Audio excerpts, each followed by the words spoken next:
بسم اللہ الرحمن الرحیم۔ السلام علیکم ورحمۃ اللہ وبرکاتہ۔ پیارے دوستو،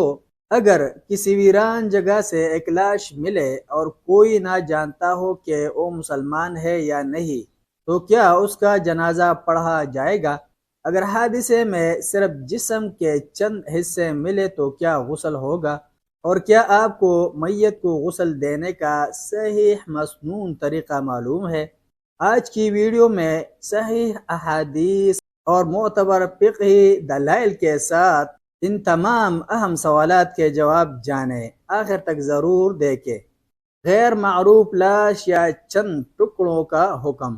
اگر کوئی اپنے گھر یا ہسپتال میں وفات پا جائے تو وہ جانا پہچانا ہوتا ہے، لیکن کبھی ایسا بھی ہو سکتا ہے کہ کسی کی لاش کسی ویران جگہ پر پائی گئی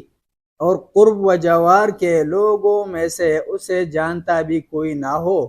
اور اس لاوارث کے بارے میں یہ بھی معلوم نہ ہو کہ یہ کسی مسلمان کی نعش ہے یا کافر کی۔ ایسی صورتحال میں کیا کیا جائے؟ اس سوال کا جواب فقہ حنفی کی معتبر کتاب ہدایہ کی شرح فتح القدیر میں علامہ ابن حمام نے یہ لکھا ہے کہ وہ لاش مسلمانوں کے دیہات میں سے کسی گاؤں میں پائی جائے اور اس پر مسلمانوں والی کچھ علامات اور نشانیاں بھی پائی جائیں تو اسے غسل دے کر اس کی نماز جنازہ پڑھی جائے گی، اور اگر وہ کہیں کفار کی آبادیوں کے قرب و جوار میں پائی گئی ہو اور اس میں مسلمانوں والی کوئی نشانی بھی نہ پائی جاتی ہو تو اس کا غسل نہیں اور جنازہ بھی نہیں پڑھا جائے گا۔ ایسے ہی اگر کسی حادثہ کا شکار ہونے والے شخص کے جسم کے صرف بعض اعضاء ہی ملیں تو اس پر غسل و جنازہ نہیں۔ ہاں، اگر جسم کا نصف سے زیادہ حصہ یکجا مل جائے تو اس کو غسل دیا جائے گا اور اس کا جنازہ پڑھا جائے گا، اور اگر جسم کا اوپر والا آدھا حصہ سر سمیت ملے تو بالاولیٰ اس کا غسل و جنازہ ہوگا، جبکہ شافعیہ کے نزدیک محض اعضائے جسم کے ملنے پر بھی غسل و جنازہ ہے، اور اس سلسلہ میں بعض صحابہ رضی اللہ عنہم کے واقعات موجود ہیں۔ غسل میت اور ہماری حالت۔ عام میت کو غسل دینے کے سلسلہ میں یہ ذکر کیا جا چکا ہے کہ جو اس کا سب سے زیادہ قریبی ہو وہ غسل دے، لیکن ہمارا معاملہ بڑا ہی عجیب ہے کہ جزا و فضا، رونے دھونے، نوحہ و بین اور دیگر غیر اسلامی رسوم کے ذریعے ہم مرنے والے سے اپنی انتہائی محبت کا اظہار کرتے ہیں، لیکن جب غسل دینے کا موقع آتا ہے تو پھر مرد کی میت کے لیے میاں جی اور عورت کے لیے میاں جی کی اہلیہ بی بی جی کے محتاج ہوتے ہیں۔ اور اب تو مسلمان ملکوں میں ایسے ادارے بھی قائم ہو گئے ہیں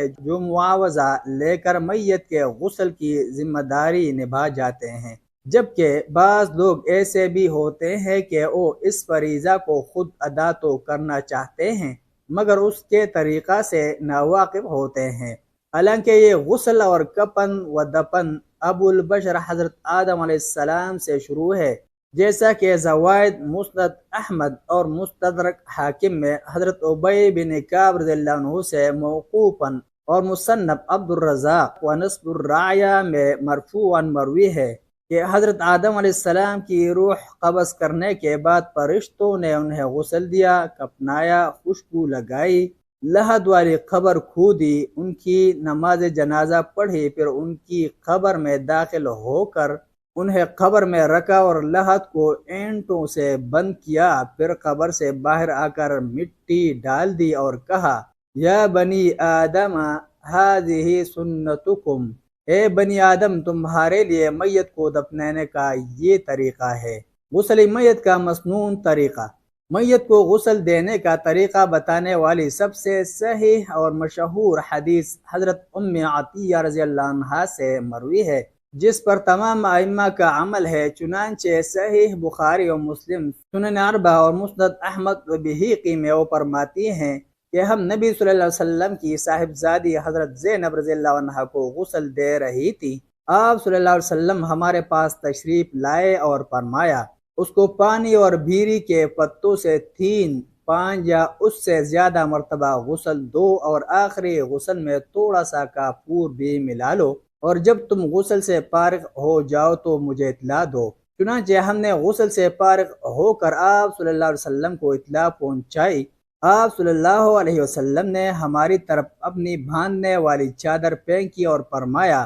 اس سے اس کا جسم لپیٹ دو، یعنی اس کا کفن بنا دو۔ دوسری حدیث میں ہے کہ آپ صلی اللہ علیہ وسلم نے ہمیں فرمایا، جسم کے دائیں اعضاء سے اور وضو کی جگہوں سے غسل دینا شروع کرو۔ اور حضرت ام عطیہ رضی اللہ عنہا فرماتی ہیں کہ ہم نے حضرت زینب رضی اللہ عنہا کے سر میں کنگھی کی اور بالوں کی 3 چوٹیاں بنا دیں، ان میں سے 2 سر کے دائیں اور بائیں حصہ کے بالوں کی تھی اور ایک پیشانی کے بالوں کی۔ اور بخاری شریف ہی کی ایک دوسری حدیث میں ہے کہ سر کے بالوں کی چوٹیاں بنا کر وہ ہم نے پیچھے کمر پر ڈال دی۔ صحاح و سنن میں مذکور ان احادیث کا مجموعی مفاد یہ ہے کہ غسل میت کے جسم کے دائیں اعضاء سے اور وضو کی جگہوں سے شروع کرنا چاہیے، اور جس پانی سے غسل دیا جائے اس میں بیری کے پتے ملا لیے جائیں۔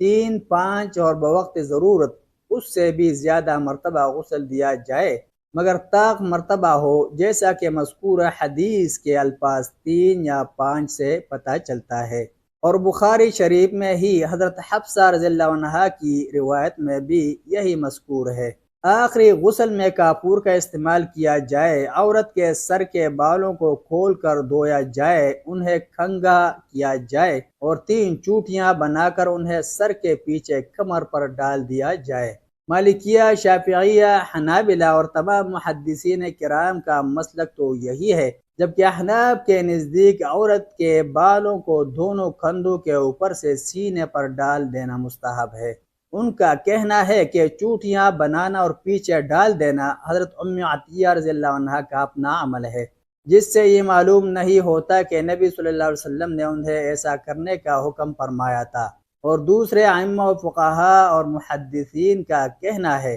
کہ نبی صلی اللہ علیہ وسلم کو بھی اس بات کی اطلاع تھی، جس کا ثبوت سنن سعید بن منصور کی حدیث میں ہے، جس میں حضرت ام عطیہ رضی اللہ عنہا فرماتی ہیں کہ آپ صلی اللہ علیہ وسلم نے ہمیں حکم فرمایا تھا کہ ہم حضرت زینب رضی اللہ عنہا کے بالوں کی چوٹیاں بنا دیں۔ اور صحیح ابن حبان میں ہے کہ آپ صلی اللہ علیہ وسلم نے ہمیں 3 چوٹیاں بنانے کا حکم فرمایا تھا، لہٰذا بات واضح ہو گئی کہ حضرت ام عطیہ رضی اللہ عنہا کے عمل کی نبی صلی اللہ علیہ وسلم کو نہ صرف یہ کہ خبر تھی، بلکہ وہ آپ صلی اللہ علیہ وسلم کے حکم سے ہی ہوا تھا۔ ملتے ہیں ایک نئی ویڈیو کے ساتھ۔ جزاکم اللہ خیرہ۔ السلام علیکم ورحمۃ اللہ وبرکاتہ۔